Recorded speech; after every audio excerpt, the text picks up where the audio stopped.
Apoio Construtora Silva Pac. Os melhores empreendimentos para você viver com tranquilidade. Colégio Margiruas. Suas escolhas definem o seu futuro.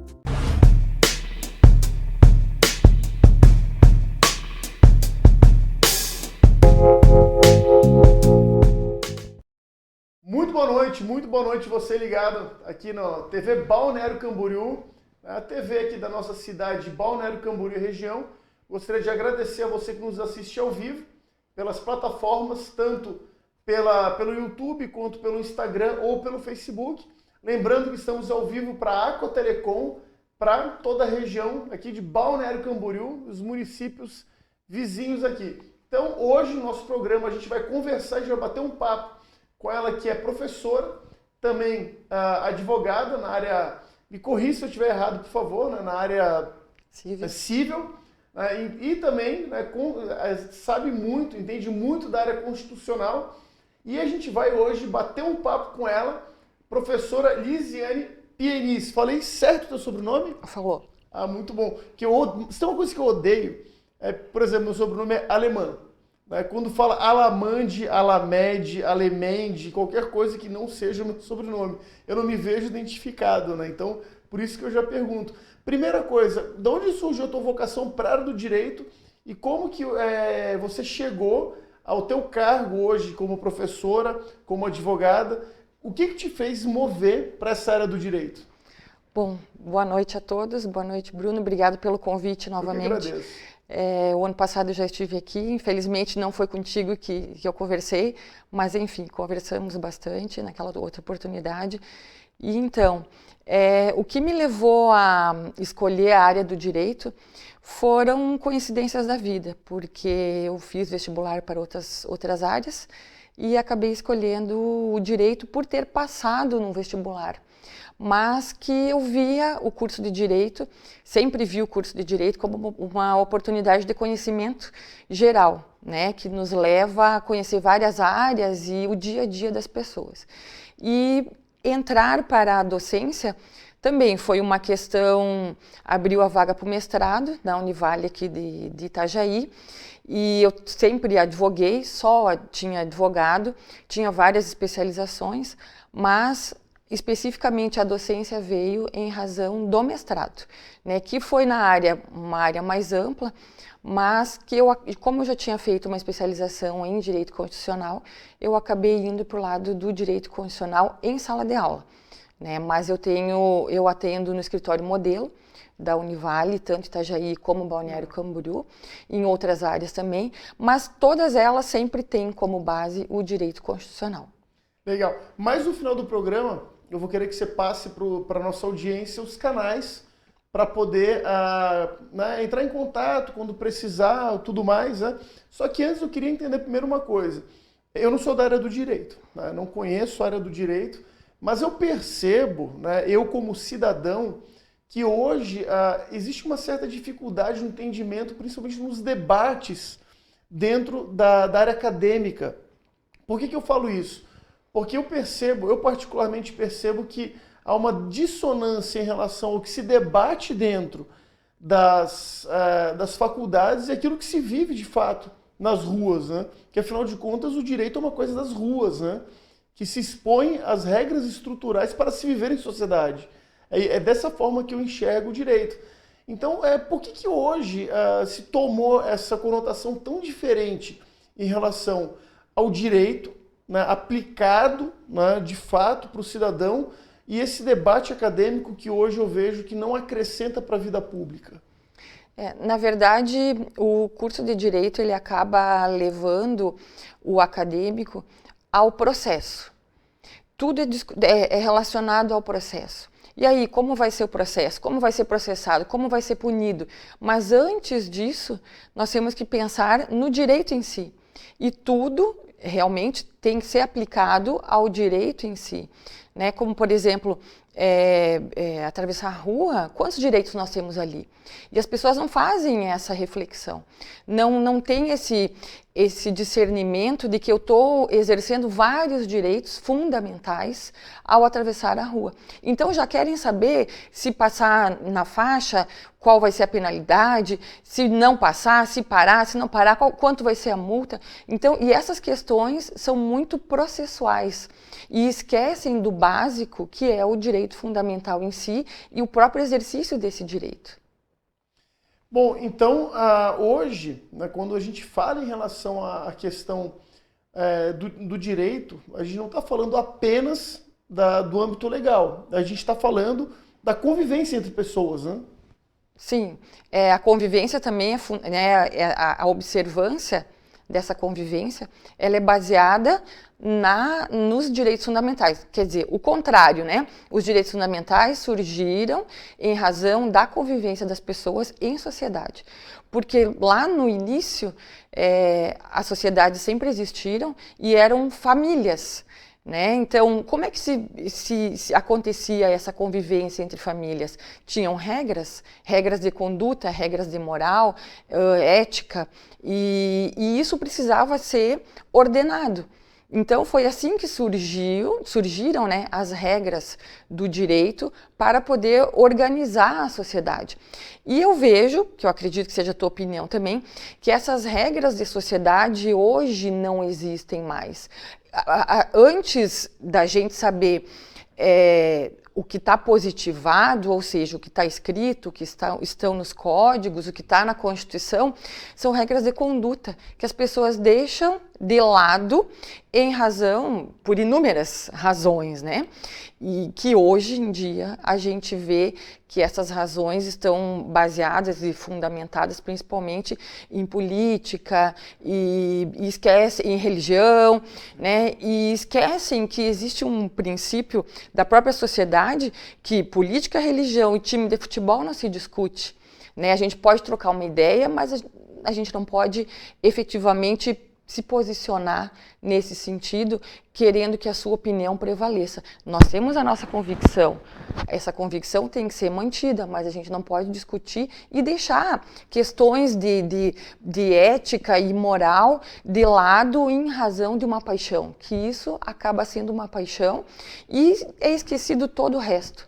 Todo direito em si, né, a base do direito, ela acaba indo por terra em razão de paixões que deixam de lado a conduta da pessoa, né, como um todo. Não só a minha opinião política, a minha opinião religiosa, né, a minha opinião com relação ao meu time de futebol, que, diga-se de passagem, está bem no campeonato agora. Então eu tenho que, né, é um conjunto, viver na sociedade é um conjunto. É bom nem falar muito de time de futebol, porque como botafoguense, eu sofro bastante com isso, né? É interessante quando você toca no assunto das paixões, porque tem um autor chamado Thomas Hobbes, e Thomas Hobbes ele fala que a exacerbação das paixões pode levar à barbárie. E é aí que entra o fator primordial do Estado, que o Estado, ele nada mais e a função primordial dele é gerir conflito entre pessoas, né?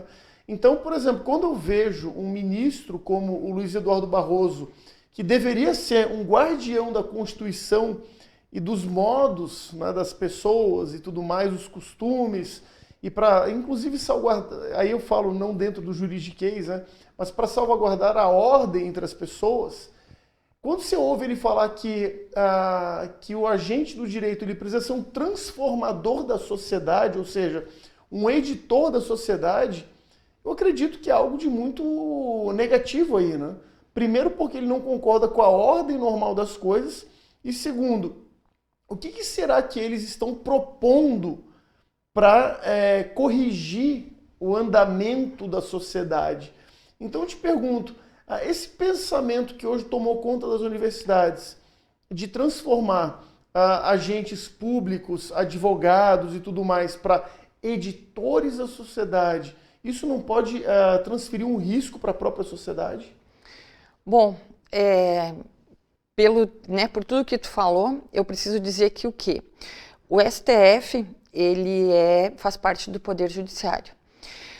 Existem na nossa Constituição, que já existe há muito tempo, o equilíbrio entre os três poderes, certo? E esse equilíbrio, ele se dá a partir do momento que um poder faz a legislação, o outro aplica e o outro vem regulamentar. Né? Se está sendo mal aplicado aquilo que foi feito pelo outro, o terceiro poder, pode-se dizer assim, que seria o judiciário, tem o dever de dar esse equilíbrio, certo? O nosso STF, como guardião da Constituição, previsto pela própria Constituição, tem o dever de regulamentar tudo o que acontece através do entendimento da própria Constituição, através do espírito da lei. Qual é o objetivo daquela legislação que tem que ser regulamentada, que tem que ser equilibrada?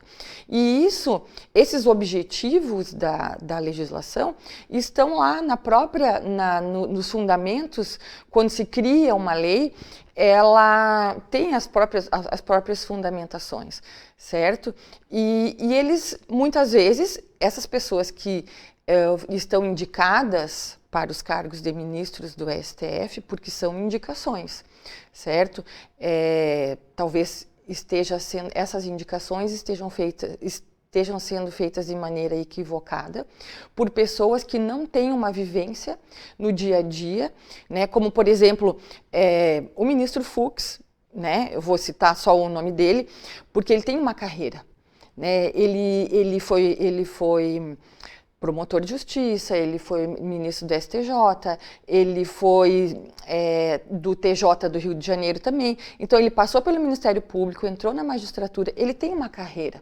Então a gente percebe que as decisões dele, muito embora como vários outros, algumas sejam também meio complicadas da gente entender como sociedade, ele tem uma carreira, ele tem um certo raciocínio. E é claro que lá ele vai mudar o seu pensamento, porque como guardião da Constituição, ele tem um entendimento um pouco maior, ele é obrigado a ter. E os próprios processos analisados, eles têm o princípio do contraditório também, que uma parte fala uma coisa, a outra parte fala outra, que é esse o princípio do contraditório, cada um defendendo as partes, e ele então, né, os ministros todos têm o dever de conhecer isso tudo e aplicar e dizer, não, vamos para esse lado, vamos para o outro lado. Porém, quem não tem os ministros que não têm esse entendimento, essa carreira, pelo menos a gente imagina que eles tragam uma carga, né, fundamental para essas decisões, eles acabam se equivocando nas decisões. E isso reflete no profissional do direito, que nós temos muitas possibilidades. O nosso cliente sempre tem razão. A partir do momento que eu vou procurar algo para defender o meu cliente, eu tenho um número enorme de possibilidades através do quê? Das fontes do direito, que é a jurisprudência, a doutrina e a lei.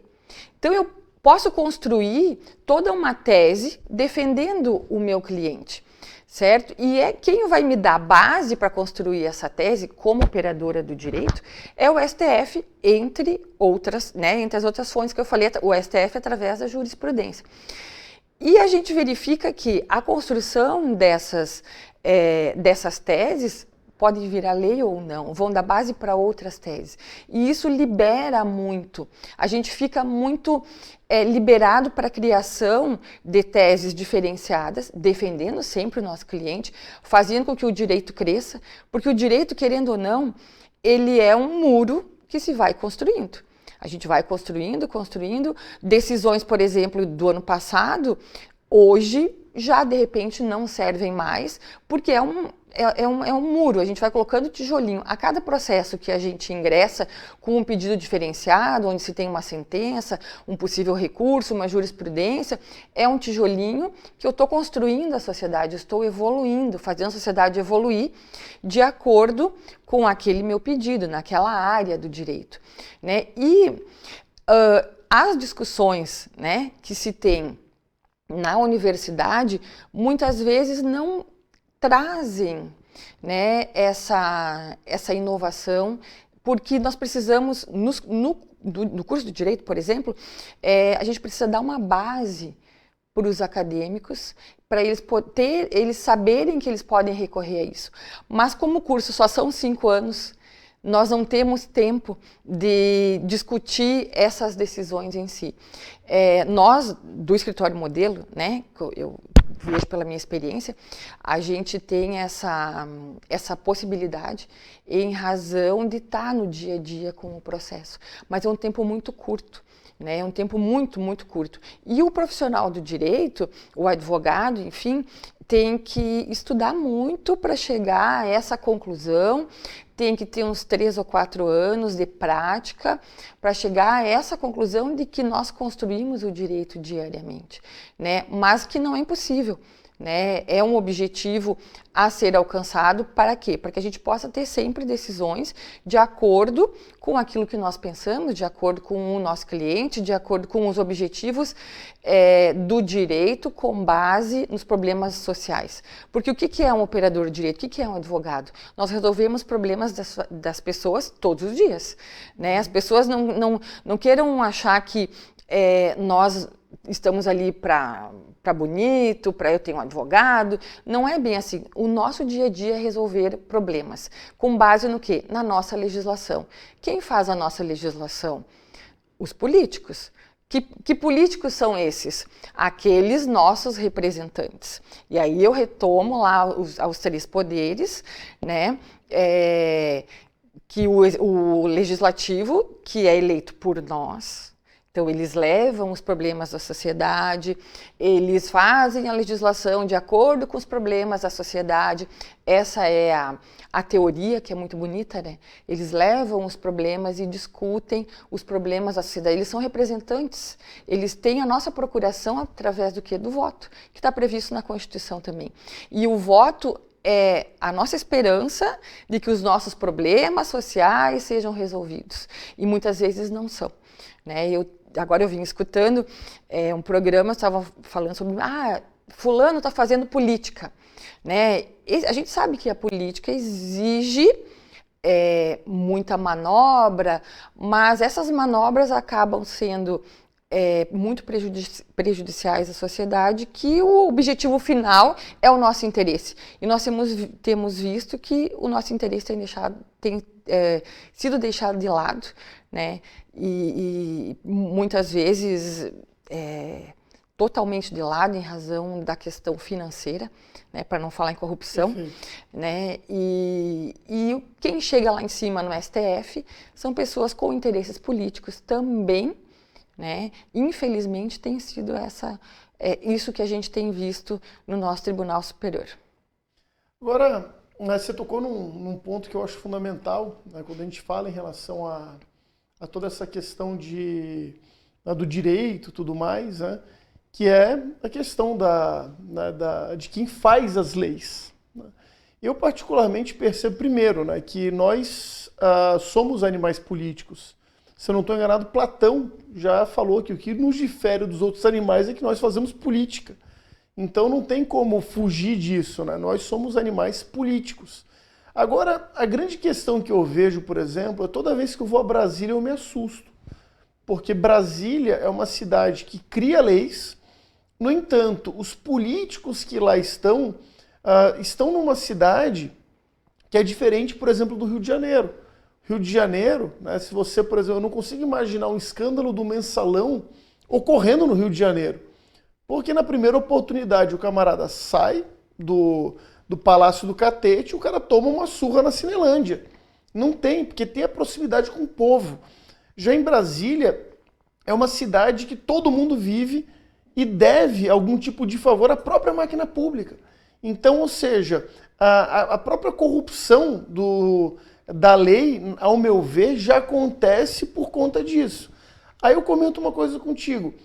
Hoje nós temos os nossos representantes, né, eles têm, de fato, querendo ou não, uma fé pública para legislar e para otorgar leis para a sociedade, mas, por outro lado, o próprio ambiente, o próprio local onde vivem, onde trabalham esses nossos representantes, não é um local que traz a eles a representatividade daquilo que o brasileiro comum vive. Por mais que no ambiente eleitoral deles, na cidade, no local, ele não frequenta o mesmo local e não vive os mesmos problemas que o brasileiro comum vive. Então, hoje, essa questão dessa disparidade em relação a quem fabrica as leis, né? Que, na verdade, a lei, eu não lembro quem foi que falou isso, foi Churchill, que as leis, elas são quase como salsichas, né? Quer dizer, é bom não saber como elas são feitas, né? Quer dizer, essa questão, né, das leis, dos tijolinhos que você falou, que são colocados dia após dia, isso não pode representar para a sociedade também uma criação de novos entraves burocráticos que no final atrapalham a vida do cidadão comum? Sim, com certeza isso acontece porque, como tu mesmo falou,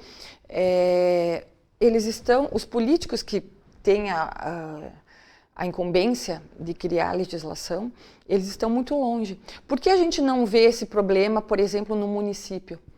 Né? Nós temos aqui no nosso município os nossos vereadores, que são os nossos representantes, muito mais perto, né, da comunidade, levando os problemas à comunidade. Em Brasília isso já não acontece.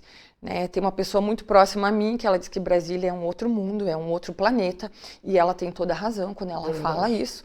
É um outro planeta, tanto que os filhos de quem mora em Brasília não moram no Brasil, moram em outro país. É verdade. Então, estudam em outro país. Eles passam férias, os políticos principalmente, em outro país. E quando vêm para o Brasil, eles utilizam essa expressão.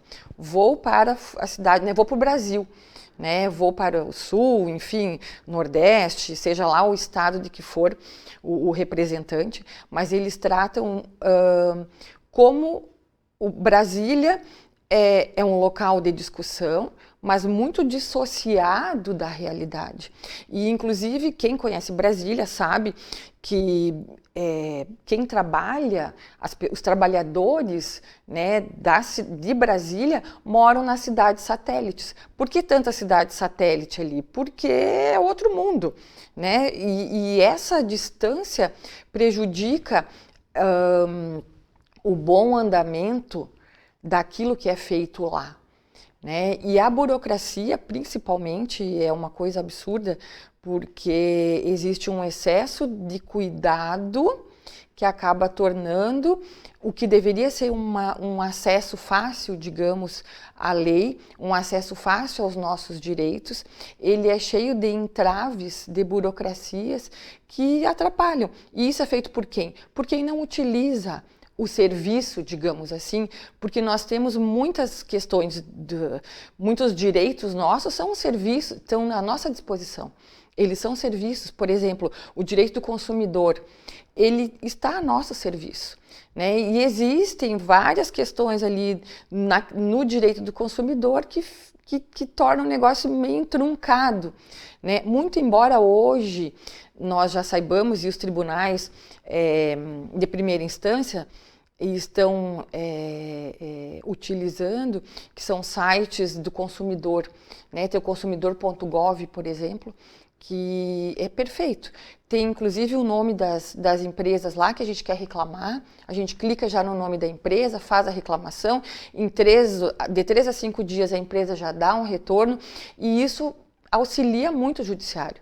Então, essa questão administrativa, pode-se dizer assim, tem auxiliado, mas a gente percebe que questões da saúde, acesso à ANS, por exemplo, está muito longe, está muito distante ainda da pessoa que utiliza o sistema de saúde. Né? Nós tivemos há pouco algumas discussões com relação a planos de saúde e tudo mais, e até hoje a gente percebe na prática que a autorização para determinados exames depende do plano de saúde, aquele outro, e até o próprio SUS. Tem exames que são demorados porque dependem de autorização. Né? Então, muitas coisas que deveriam ser resolvidas lá, acabam sendo entruncadas pela distância, né, que o político tem, o nosso representante tem. E essa questão política, essa questão de que temos que ser políticos, né, que somos políticos, está no próprio ser humano. Né? E também nós precisamos fazer política em casa, por exemplo. Né? Eu quero ir por final de semana para um determinado lugar, meu marido quer ir para outro e eu tenho que fazer política com os meus filhos, vamos ser democráticos. E a política começa ali, vamos fazer uma votação? Vamos. Só que se der 2-2, como é que a gente faz? Tem que ter o voto de Minerva. Tem que ter o voto. E daí o terceiro filho sempre para dar esse equilíbrio. Eu tenho um amigo meu que costuma dizer que na casa dele funciona como ditadura. Que ele é separado, ele tem 2 filhos. Ou seja, ele sempre vai perder na democracia da casa dele, né? Então, há sempre esse risco, né, que se corre. Mas, por outro lado, eu particularmente vejo, né, que um lar, né, uma casa que tem uma boa educação e tudo mais, esse lar ele jamais, né, vai pensar, por exemplo, em depender, por exemplo, da lei. Né? Porque, por exemplo, a lei ela recorre àqueles que estão à margem, né? Ou seja, aqueles que realmente convivem com a questão da criminalidade e tudo mais, aqueles que transgridem essa linha de civilidade, né, que a gente observa muito. Né? Então, hoje, por exemplo, quando a gente vê a questão, por exemplo, do ensino no Brasil, o ensino é ser tratado quase como educação, né? Quer dizer, e a educação é papel da família. Você não acredita que esse tipo de modelo educacional que a gente vive, que acaba transcorrendo para o ambiente familiar também, ele acaba não sendo um gatilho para a própria questão legal hoje no Brasil, por exemplo, de existir entraves. Eu não quero ser muito prolixo, né, no que eu vou falar, mas a questão hoje do sucateamento da educação no Brasil, toda a dificuldade que a gente tem em relação à formação de cidadãos, isso não cria uma dificuldade, por exemplo, na aplicação do direito como a gente conhece? Sim, com certeza. Mas nós sabemos que o quê? A educação, né, como um direito fundamental também, porque é um direito social e nós temos isso na nossa Constituição, para que as pessoas... Aí a gente não pode fugir da política, infelizmente. Não podemos fugir da política, não podemos fugir de determinadas ideologias, certo? Porque a educação, um povo educado no sentido de conhecimento, ou não, ele pode ser totalmente dominado. E a educação, de certa forma, na escola, ela pode trazer vários aspectos de discussão em casa, certo? O que eu quero dizer com isso? O próprio governo responsável pela educação, né, porque nós sabemos que os governos são responsáveis por toda a educação, desde a educação inicial até os cursos superiores. Se aparelhados de uma determinada maneira, as pessoas sairão de uma determinada maneira. Se a educação for um pouco mais liberal, digamos assim, vão sair cidadãos de outra forma, independente da influência de casa, porque são 2 educações diferentes. Né? A gente não pode confundir uma coisa com a outra. A educação de saber pegar um talher, por exemplo, se aprende em casa. A educação de saber falar no momento certo se aprende em casa e na escola. Porque a gente tem que levantar a mão para pedir licença para o professor, para falar. E isso é civilidade, certo? Em casa a gente, né, aquela confusão toda, o pai manda, desmanda, mas na escola nós temos que ter educação. E essa educação vai refletir na sociedade, né? Essa questão da civilidade reflete, por óbvio, na sociedade, mas também o que as crianças, vamos dizer assim, ali de 8 a 12 anos, quando está sendo formado o seu conhecimento, o seu caráter, a educação na escola influencia muito. E aí vai depender do quê? Dos professores que estão lá, da ideologia do governo, Perfeito. que pode ser para um lado e pode ser para outro, assim como ela pode se posicionar das duas formas, que é essa democracia. É isso que nós almejamos, é isso que nós queremos. Assim como na formação escolar, né, ensino médio, ensino fundamental, no ensino superior a mesma coisa. O professor universitário, por exemplo, como é o meu caso, a gente tem que mostrar todas as possibilidades para o acadêmico. E talvez aí é que nós precisaríamos de mais tempo para estudar numa universidade, aquela visão de todas as possibilidades e não só do lado A ou do lado B. Né? Porque o lado A e o lado B não existem só essas duas possibilidades, existe o lado C, o lado D. Essa análise da sociedade toda é feita, o cidadão é formado para fazer essa análise na escola, com base em casa. É claro que os pais têm fundamental importância nessa formação. Na verdade, a educação da escola e a educação de casa se complementam, né? Mas uma coisa é diferente da outra. Né? O cidadão ele vai ser um cidadão de bem, digamos assim, com base no conjunto dessas formações. E não vai se dissociar disso.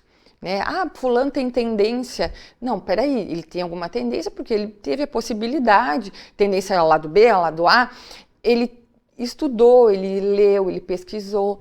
E hoje, as pessoas têm uma dificuldade muito grande, eu tenho visto, nós todos temos visto, que a internet tem muita influência nisso tudo, e as pessoas estão com preguiça de estudar um pouco a mais e ter a base que muitas vezes a escola, por questões convenientes de formação, não dão aquela visão, o fulano tem o pensamento assim, o Beltrano tem o pensamento assado. Já criminaliza um lado, né? Já criminalizam um lado, já falam mal do outro lado. Não, tem que deixar o cidadão ver, né? Com a sua formação, aquela de casa, ele pode ter condições, ele vai ter condições de fazer esse discernimento do que é certo e o que é errado, conhecendo certo e conhecendo errado. Ah, eu sou do lado B, mas eu tenho que conhecer o lado A para poder me posicionar pelo lado B.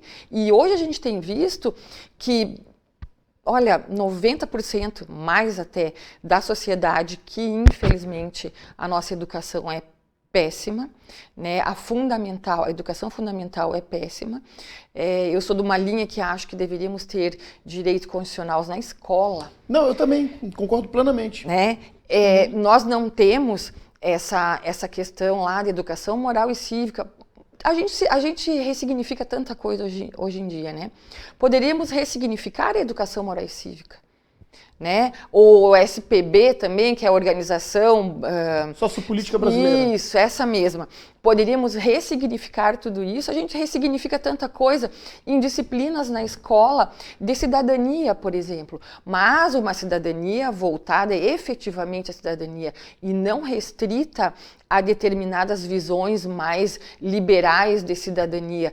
Podemos ver todas as possibilidades, né, para que, né, a pessoa se posicione, mas não é isso que a gente vê hoje em dia, infelizmente. Né? Infelizmente, né? E, bom, até interessante que a gente precisa também falar sobre essa questão toda constitucional, mas é importante a gente falar de duas polêmicas que ocorreram essa semana, né?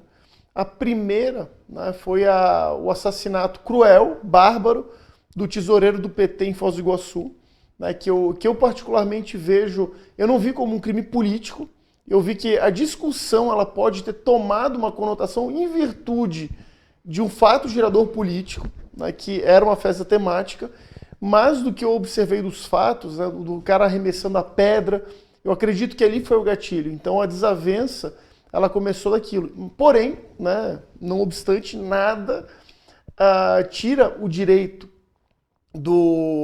de legítima defesa que seja, mas houve um excesso de proporção. Isso é fato, tanto é que ceifou uma vida, né, que é inclusive do aniversariante. O que eu particularmente vejo, né, em relação a isso, É que, por exemplo, eu faço parte de um grupo de atiradores, e a gente costuma brincar de vez em quando, né? Pô, com o fulano de tal dá vontade de gastar o réu primário, a gente fala brincando, né? Mas, por fim, né, mostra-se uma fragilidade do nosso próprio sistema, né, de constitucional, penal e por aí vai. Falando em relação a esse caso, né, tentaram se criminalizar a questão do porte de armas, né? Mas na festa, né, tava todo mundo armado, inclusive pessoas do espectro político que defende o desarmamento, né? Esse ponto tem que ser muito bem colocado. Mas como que você, como uma advogada civil e que tem uma especialização constitucional, você enxerga essa questão legal hoje no Brasil, que tem culminado para esse tipo de situação, que hoje no Brasil a gente vive com um número entre 40 e 50 mil assassinatos por ano. Como é que se enxerga, o que pode ser usado para diminuir essas questões todas e o cidadão ter mais segurança no seu ir e vir? Bom, são várias questões também a serem analisadas, né? A primeira delas, a questão das pessoas, do fato em si, as pessoas estarem armadas, né? Sou a favor das pessoas terem arma, terem o porte de arma, porque nós temos toda uma legislação que nos dá base para que isso aconteça. E até porque o desarmamento, ele só desarma um lado, né? Justamente. Porque o marginal, ele está sempre à margem da sociedade, ele não vai obedecer, né? E o marginal vai estar armado de forma ilícita e vai cometer o crime e a coisa, né, só vai degringolar. Então, a questão do armamento, ok, nós temos essa possibilidade, certo? A outra questão é a temática do ambiente ali, né? Eu acredito, pelo que eu li, pelo que eu me informei, que existiu uma rixa entre eles, né? Independente, né? Eu sempre transformo a questão política para a questão do time de futebol. Perfeito. Né? Então, por exemplo, eu tenho o meu time e faço uma festa temática do meu time. O teu, Botafogo, não sei que lugar está no campeonato. Melhor não falar sobre isso. Bom, o meu está lá, eu acho que ainda no G4, pelo menos até semana passada, acho que estava. Ele anda por ali.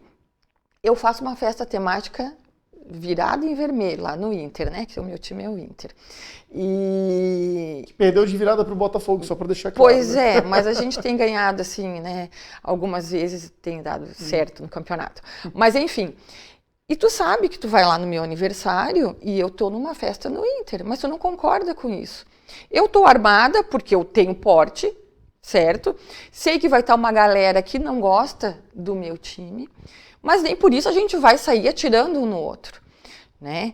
Então, a análise daí vai ser toda criminal, que não é a minha área, o direito penal e tudo mais, mas assim, existiu uma rixa entre eles que vai ser discutida na área criminal. A questão civil, aí, né, a questão dos direitos, é o respeito ao direito do outro. Né? Se a outra pessoa tem a opinião diferente, eu tenho que respeitar. Eu tenho que zelar por isso. Agora, se aconteceu, como aquela imagem que a gente viu, um jogando pedra no outro, o outro vai lá e pega, vai buscar a arma, dá a entender que ele vai buscar a arma e depois sai atirando, e tem uma policial, inclusive, que busca no carro. E que dá um vamos deixar disso, né? Mas não é respeitado. Eu acho que a questão ali, nesse fato, ele está sendo politizado como em outros locais, como se isso nunca tivesse acontecido. A gente sabe que crimes dessa natureza, por questões políticas ou até mesmo de futebol, acontecem todos os dias. Todos os dias não, mas não é tão incomum essa questão dessa rixa de pensamentos diferentes. Agora, o que infelizmente a gente tem visto nesses últimos tempos é uma visão politizada demais e puxando para um determinado lado com a concordância da imprensa, certo? A gente vê que as TVs abertas certo? Elas puxam para o mesmo lado, visando o fulano que matou o Beltrano tinha uma determinada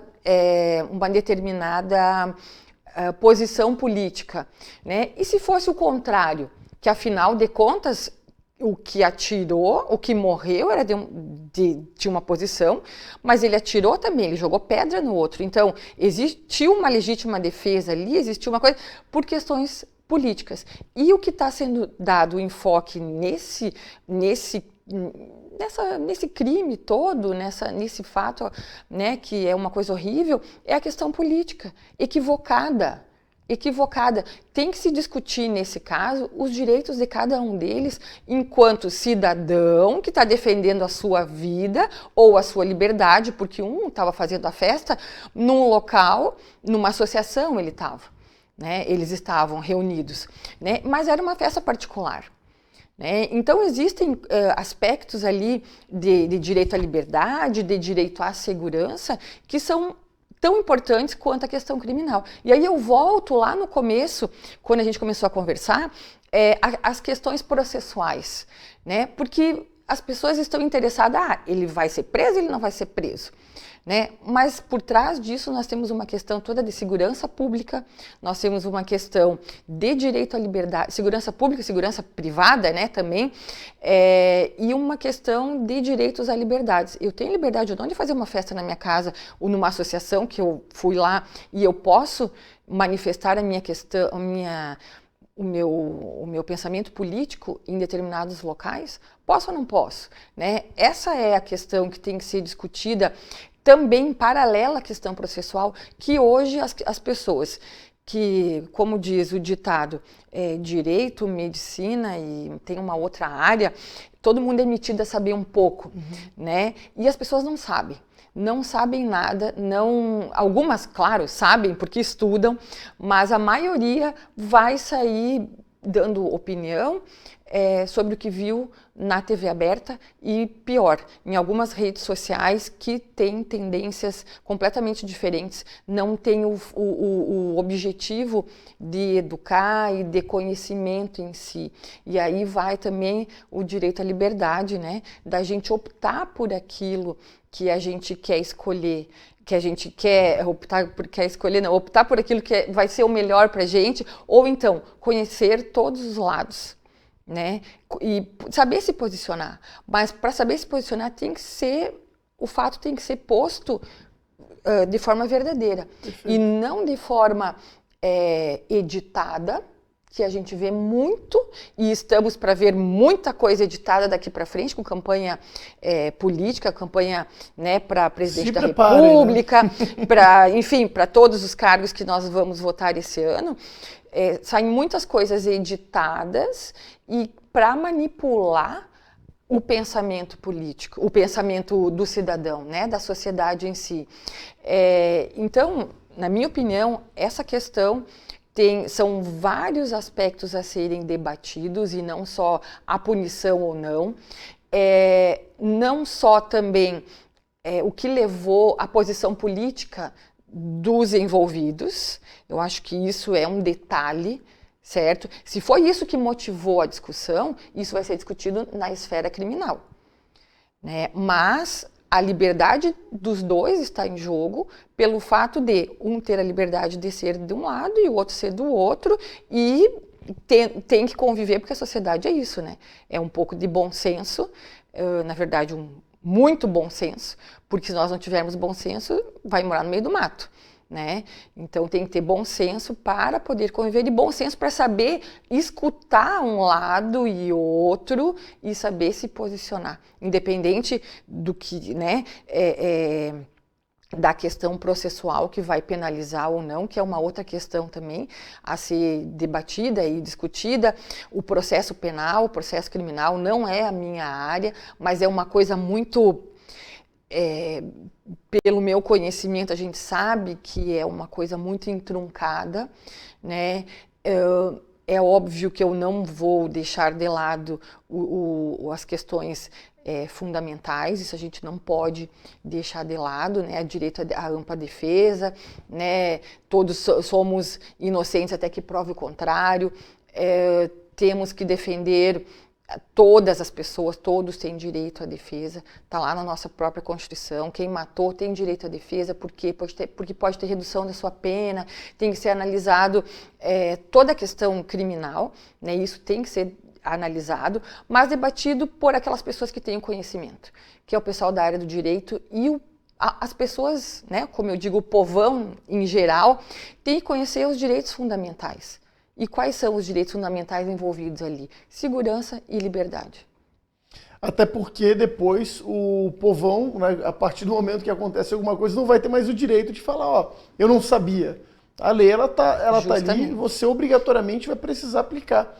Né? Então, a gente vive hoje no Brasil essa disparidade em relação ao cidadão ser obrigado a cumprir com a lei, mas ele não tem mecanismos, muitas vezes, de entender a própria lei, né? Por quê? Porque foi dele tolhido, por exemplo, o SPB. É até interessante, eu tenho 2 irmãs. A minha diferença de idade para elas é pouco. Né? Uma de diferença de 2 anos, outra diferença de 4 anos. As 2 irmãs que eu tenho, elas tiveram disciplinas de organização sociopolítica brasileira, educação moral e cívica. Eu já não tive. Porque a mudança da ementa curricular foi exatamente na minha vez, né? Então aí mudaram, não, isso daí é coisa da época da ditadura militar, acabou, não vamos mais falar sobre isso. Que a ditadura militar foi feio, foi malvado, né? Matou 430 guerrilheiros no Brasil, né? Que não podia ter matado, né? Porque para mim guerrilheiro comunista é que nem onça pintada. Há quem defenda, mas ninguém quer ter um em casa, né? Então essa questão é importante, né? Mas a gente precisa falar, né? Porque eu particularmente vejo hoje principalmente a parte penal, né? Eu sei que não é a tua área, mas eu vejo, o camarada vai lá, né? O cara me assaltou a mão armada, né? Como aconteceu de fato. Fui na delegacia, fiz o reconhecimento a esse cara, beleza. O cara foi julgado, pegou 25 anos de prisão, isso foi em 2011. Provavelmente o cara está solto hoje, né? Quer dizer, porque foi aplicado redução em cima de redução, bom comportamento, não sei o quê, tal, trabalhou na cadeia, o que não acho errado. E foi reduzindo, hoje o cara deve estar em liberdade, né? Talvez ele deve ter pego uma condicional e tudo mais, né? Mas por que eu cito isso? Porque agora entra a questão do médico do Rio de Janeiro que estuprou aquela paciente, né? Cometeu aquele ato. Para mim, o pior crime que se pode cometer é o aborto, né? Porque é contra uma vida totalmente indefesa. O segundo pior é o estupro. Né? E eu sou totalmente categórico, eu sou favorável à pena de morte em ambos, né? Para o médico que abortou, até se bobear até para a própria mãe, né? Seria um pouco polêmico, né? Mas, por exemplo, esse cara ter cometido esse ato, né? De ter feito esse ato absurdo, escabroso, hediondo, numa paciente que estava anestesiada, pronta para o momento mais importante da sua vida, que é dar luz. Esse cara tem a certeza da impunidade dele. Né? Então, essa questão do abrandamento da pena acaba sendo um incentivo para que se cometam atos que não sejam de bom senso, no final das contas. Né? Sim, na verdade, a gente sabe que a área da medicina, ela tem ainda hoje, né, em 2022, alguns aspectos que fogem ao conhecimento da população em si. Né? Eu tenho muito medo desse centro cirúrgico, porque a gente não sabe o que acontece lá dentro. E você é anestesiado, certo. Eu já passei por cirurgia, você apaga da tua memória o momento de entrada e o momento de saída. Sim, você não sabe o que sim. aconteceu. E o anestesista, nesse caso, que foi o caso, né, dessa situação toda, o autor, no caso, né, dessa situação horrorosa toda, ele tem o dever de apagar a pessoa e entregar e acordar de novo a pessoa. Esse é o dever do anestesista. Ele tem uma obrigação ali de cuidar e zelar da saúde da pessoa enquanto ela está, digamos, num estado totalmente suscetível de acontecer outras coisas, né, com ela. Então, ele tem o dever de fazer com que a pessoa entre bem numa determinada situação e saia bem dessa situação em que ela está vulnerável. Essa palavra que eu queria utilizar. O anestesista cuida da vulnerabilidade da pessoa. A profissão do anestesista é fundamental para que a cirurgia exista, né? Muitas vezes eles dizem, eu sou empregado do cirurgião. Não, se não tiver anestesista, o cirurgião não existe. Não trabalha. Né? A recíproca é verdadeira também, mas ele tem o dever de cuidado especial daquela pessoa. Não que os outros médicos não tenham o cirurgião, no caso ali o obstetra que estava fazendo todo o parto lá da moça, enfim, mas ele tinha o dever de cuidado. Porém, como eu escutei agora, vão dizer que ele é doente. Ele é doente. Eu não vou dizer que essa pessoa não é doente, porque ele deve ter um distúrbio muito grande, né? E esse distúrbio que ele tem poderia estar lá adormecido, mas devido às condições que ele vê e que ele convive no dia a dia, né? Da própria ocasião ali, e a segurança que ele tem com que aquilo fosse acontecer e ele não fosse ter sanção nenhuma, lhe deu liberdade para fazer isso. E é aí que eu me refiro. As coisas que acontecem no centro cirúrgico a gente não sabe. Né? A gente não, se não fossem as enfermeiras, que eu acredito pelo que eu soube, foram elas que colocaram, né, o celular ali, e não tinha sido a primeira vez, acho que fizeram várias tentativas, né, para conseguir filmar ele fazendo tudo o que ele fez ali, que nós tivemos o terrível acesso, né? Ele estava se sentindo seguro, ele tinha essa. E por que ele se sente seguro? Porque são coisas da medicina que a gente não sabe. É um mundo que, infelizmente, nós não temos acesso, porque, infelizmente, eu vou falar dessa forma, o mundo da medicina é muito corporativista, ele vai passar por um processo administrativo, CRM vai, de toda forma, por pior que seja a situação, CRM vai tentar abrandar, né, que é o Conselho Regional, o Conselho Federal, né, de Medicina, ambos vão tentar abrandar essa situação e ele vai responder, óbvio, né, pelo crime que cometeu e tudo mais, né, mas é importante dizer que os conselhos, eles têm essa obrigação de fiscalizar. E a gente vê que o Conselho Regional, os Conselhos Regionais de Medicina, principalmente, não é como a OAB. A OAB está um tentando ferrar o outro, né? E os conselhos, infelizmente, não têm essa visão, né? Então, o que a gente tem que pensar e torcer para que aconteça é que os conselhos, né, o regional e o federal de medicina, sejam um pouco mais duros com essas situações e fiscalizem melhor, porque os conselhos existem em prol da sociedade, né? Para fiscalizar o bom andamento das profissões, né? E ele, no caso, né, esse crime, como muitos outros que podem acontecer, como erros médicos, que a pessoa vai para amputar a perna direita, amputa a esquerda, às vezes as duas, né, entra para fazer cirurgia no punho direito e é feito no esquerdo, se não tem um X enorme lá. Então, essas coisas, o conselho é que tem que fiscalizar e dar um retorno para a sociedade. E a gente não tem visto muito, posso estar equivocada, se tiver alguém do Conselho Regional Federal de Medicina que queira, né, dar um esclarecimento sobre isso, perfeito, eles têm todo um procedimento que há um tempo na minha vida atrás eu tive contato com o direito à saúde, o direito médico também. Então eu sei que existe todo um procedimento, mas mesmo advogando para médico, a gente vê que muitas vezes os conselhos eles deixam muito a desejar nessas questões de fiscalização. E são questões de liberdade também, né? De liberdade de conhecimento, direito à informação, que nós temos que ter como cidadãos, né, que acaba passando pelos conselhos, assim como não só de medicina, todas as áreas, né, a própria OAB também, enfim. Mas eu acho que precisa ter uma fiscalização melhor nessa área para que eventos dessa natureza e o próprio hospital, que vai ser responsabilizado também solidariamente, mas muito provavelmente, processualmente falando, ele vai acabar sendo excluído, eu imagino, né, nesse processo, mas enfim, é uma outra questão. E aí volta ao processo, né? Porque as pessoas querem saber o que vai acontecer com ele, se vai perder o registro, se não vai, né? Mas vai depender de todo um procedimento que o conselho vai ser fundamental nessa decisão e depois o judiciário também vai tomar parte, por óbvio, o Ministério Público, e a coisa eu acredito que vai acontecer, né? Mas um outro detalhe que eu li sobre o que aconteceu. As mães têm o direito de levar um acompanhante nos procedimentos. Nesse caso, conforme o que eu li, salvo engano, o pai da criança estava lá na hora.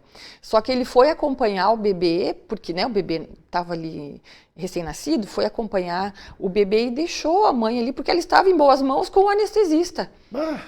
Que é aquela pessoa responsável, né, por entregar a pessoa acordada e depois devolver a pessoa acordada. E foi um momento que ele se viu à vontade para fazer o que ele fez, né? Então, assim, são vários aspectos a serem analisados, mas retorno à questão da liberdade dele de exercer a medicina, mas a liberdade e a coisa frouxa que ele tem também de saber que fazendo o que ele quiser ali não vai ser punido, né? E quem tem a responsabilidade de cuidar disso? Os conselhos, o hospital, a própria área médica, enfim, né? Isso tem que ser apurado de uma maneira muito séria, porque, como eu falei, a gente não sabe o que acontece no centro cirúrgico, até por ética médica e de enfermeiros e todas as pessoas que estão num centro cirúrgico, né, eles têm uma ética que não pode se falar o que acontece, né, mas fatos equivocados, para não falar coisa pior, né, dessa natureza, não pode passar assim em branco ou com uma punição branda, né? A gente sabe que alguns servem para Cristo, então que seja uma possibilidade, né, de dar não um exemplo, né, mas que isso sirva, né, de exemplo para que não aconteça mais em área nenhuma da medicina ou outras que o profissional informa que fez uma coisa e fez outra. Perfeito, a gente está quase no final do programa. Eu queria que a gente tenha alguns pouquíssimos minutos aí para te encontrar profissionalmente, para pegar estou com algum problema na área civil, enfim, né? Pode comentar sobre a tua especialização, onde que se atende, que horas, a que horas, quiser deixar algum telefone, rede social, contato, e-mail, fica à vontade. Então vamos lá, eu sou professora na Univale, a maior parte do meu tempo, né? Mas se alguém quiser entrar em contato comigo, pode ser pelo meu Instagram, é Lisiane com S, FP, né? O meu sobrenome faltou o F ali, mas é Lisiane FP junto. E pode me mandar por direct, né? Que eu converso com todo mundo, tiro dúvida, não tem problema. No escritório modelo, na Univale, nós atendemos pessoas hipossuficientes, né? E eu atendo especificamente aqui em Balneário Camboriú a área da família e a Seguridade Social também, nessas ações de medicamentos principalmente e de benefícios, né, requerendo benefícios da prestação continuada, que tem a Lei Orgânica da Assistência Social, né, que prevê tudo isso também, né, mais para essa área social. A própria universidade tem convênios com várias entidades aqui, tanto de Balneário Camboriú como de Itajaí, né, para fazer o atendimento, como por exemplo a Associação dos Autistas aqui, Balneário e Itajaí também, eu atendo lá em Itajaí nessa área, e tem também, né, o outro atendimento que eu faço é na área dos migrantes, né, no NAM, que é o Núcleo de Apoio aos Migrantes, que a gente faz também a documentação, né, que é também da universidade, então é uma área que eu estou atuando também, que acaba envolvendo o direito das pessoas, né, em sociedade, né, que vivem, no caso os migrantes também é uma outra área, né, que estou à disposição também para a gente conversar sobre isso, né, em outro momento, se tu achar que devemos. Não, por favor, com né? certeza. Então é uma outra área aqui que a nossa região também vive bastante isso. Mas seria isso, pode me chamar no meu Instagram, né, e fica à vontade para a gente trocar ideia. E também agradeço o convite pela conversa, né, eu acho que eu consegui explicar algumas coisas, alguns direitos principalmente, que a gente que é da área do direito constitucional, a gente vê direito constitucional em tudo, né, como eu falei, até no atravessar a rua, eu tenho que observar tudo isso, mas sempre observando a convivência, né, em sociedade, que é fundamental para que a gente possa seguir e termos, nessas gerações que vêm agora, uma sociedade um pouco melhor. Acho que seria isso. É o que de fato esperamos, né? Eu cumpro aqui nesse programa um papel importante, né? O nome do programa não é à toa Contra Fatos, que eu costumo falar contra fatos não argumentos. E os fatos que você trouxe no programa foram essenciais para a gente entender isso, inclusive para dar um norte, né? Eu acredito que quem assiste o programa sempre tem um entendimento das coisas diferentes daqueles que se afirmam a opinião através dos meios tradicionais. Então, Lisiane, eu quero agradecer muito a tua participação, foi um prazer imenso, né? Queria ter feito o programa no passado, não deu, né? Mas eu fico muito feliz e muito lisonjeado pela tua participação de verdade. E quando quiser, né, se quiser marcar algum programa para falar sobre a questão da migração, tem tanto argentino, tanto haitiano, tanta gente que busca Balneário Camboriú como uma possibilidade, vamos falar sobre isso. Então tá jóia, combinado. Tá? Combinado então, você é sempre bem-vindo aqui, tá Obrigada. bom? Então, para você que nos assistiu, meu muito obrigado. Gostaria de desejar um excelente final de semana. Sexta-feira que vem nós estaremos aqui de volta. Então, não percam sempre o Contra Fatos, pessoal. Um forte abraço, que Deus abençoe e até semana que vem. Valeu!